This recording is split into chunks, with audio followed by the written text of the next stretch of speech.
Hello, everybody. Welcome to this Pacific Ocean marketplace. But there is such a Chinese store everywhere throughout the country. So you can even buy things from certain Asian food section in the American store. So this is just one of the typical places. So what I'm going to do is to walk around the store to show you the places that you can find the main ingredient to cook the very good Chinese food. So let's start. One of the interesting vegetable is called Chinese celery. Look at that. It is much smaller. It's almost kind of only about the 1/8 of American celery, which is American celery very big, almost 1-2 inches wide.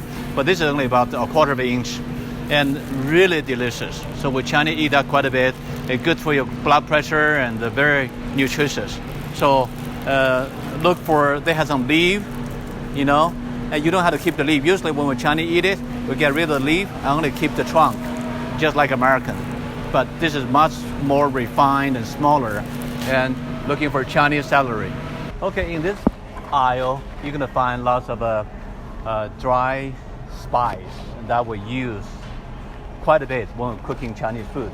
For example, you have this star anise, and we put about 1 or 2, because you don't want to eat it itself because it's very bitter. But when they put in the soup and put into kind of a meat dishes, it's marvelous. And also we use all kind of pepper, different kind of a pepper.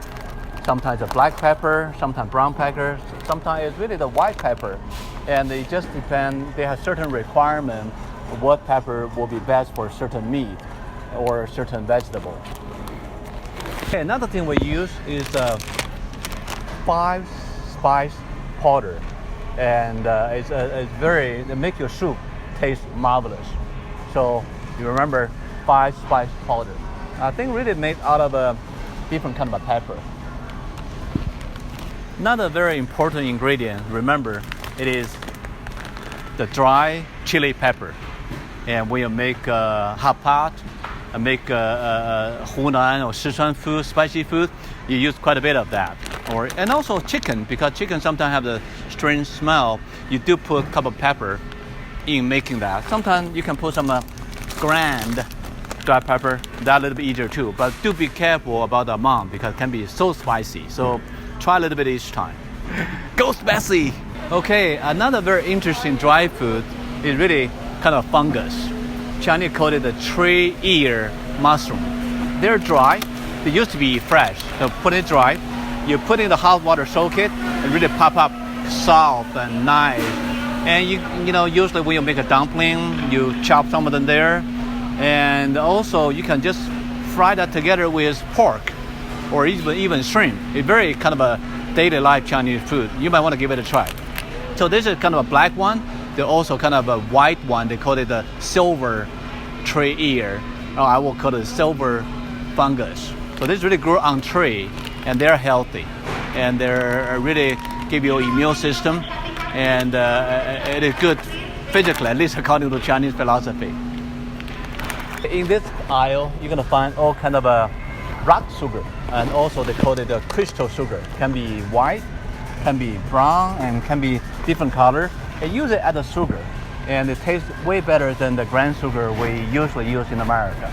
So you might want to try, and even put a couple of them into tea and make it really very sweet, nice.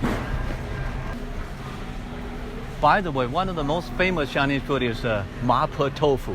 It's spicy tofu. It's so beautiful, and this is my favorite chili sauce.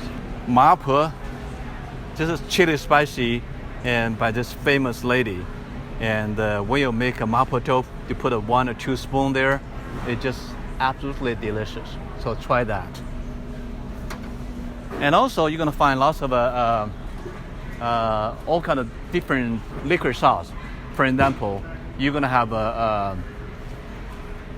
vinegar, all kind of vinegar. Can be rice vinegar, can be kind of a different kind of vinegar. And the one we use all the time, like this is very famous Chinese vinegar called the Zhong vinegar. And we use that all the time.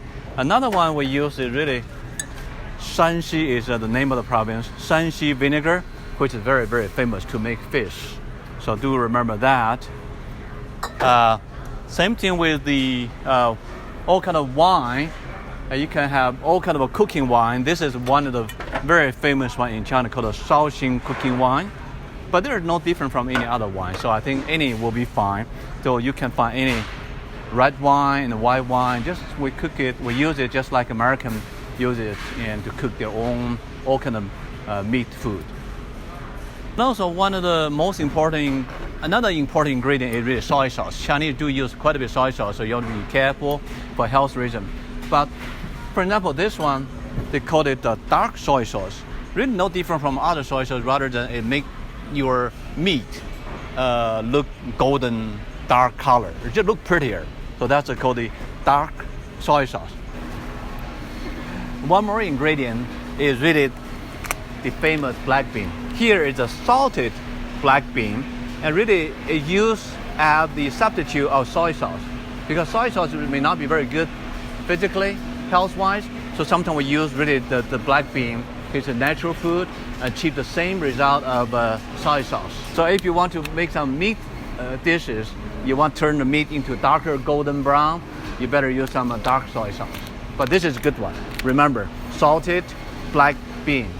And you can buy that in any Chinese store.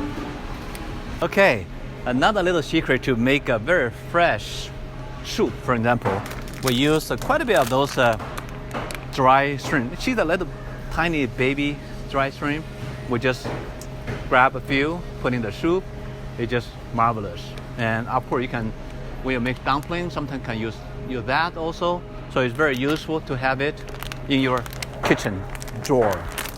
Another one is really this is a little bit bigger. For example, this is also called a dry shrimp, but it really is have much more meat, right? So if you want to make some vegetable shrimp, and this can be pretty good too. So they're pretty affordable, and but this one is not affordable. $9, but sometimes they are. So, and sometimes we teach you some shrimp dish, and this might be handy. So, okay. All these ingredients really find in this special aisle, canned food and dry food, and so there are just different kind of dry foods and different kind of canned fish. So I know different store are different arrangement. Maybe ask a store manager. I'm sure they will be more than happy to help you to find the right ingredient. Okay, this is the rice section. As you can tell, people always confused about what's the difference between long rice and short rice, how to make Chinese rice. You know, when I come to the store, this kind I usually use. It's called the national treasure, really. They're kind of a little shorter rice, if you can see. And we use 1 cup of rice and 2 cups of water. So you just weigh that proportion, you're going to produce very good, little bit sticky Chinese rice. Not like those kind of long rice and some American rice that's kind of go everywhere, you know. But Chinese rice is more sticking together. A little bit less sticky than Japanese rice, which when you make a sushi, but right in the middle of long rice and the very sticky rice. Here you can see some sticky rice. Then we may make some sticky, see that, the sticky rice?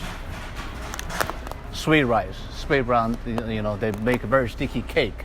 It's a very different, we seldom use that one. So all we use really, they're the same brand. This is a little bit cheaper, the yellow one.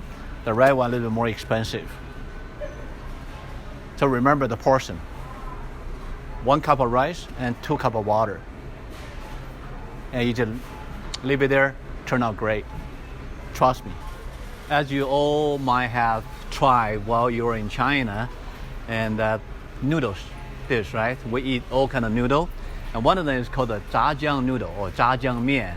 And so this is where you find the noodle. For example, there are different wise. You know, this is much wider than this one, right? You can tell the difference, right? So we usually the wider the better, and this one even more skinnier. Just really depends what's your preference.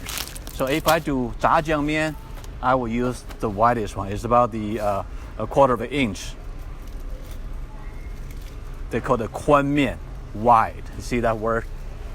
Wide. So that's really great. Just like in doing spaghetti, put in the water and boil that until the level that you like, and take them out.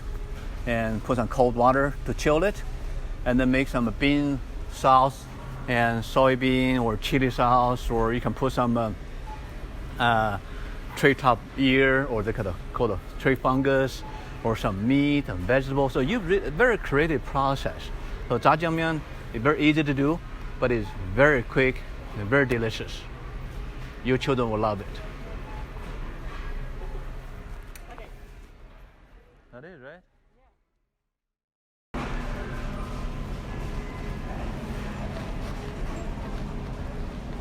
不是五香粉。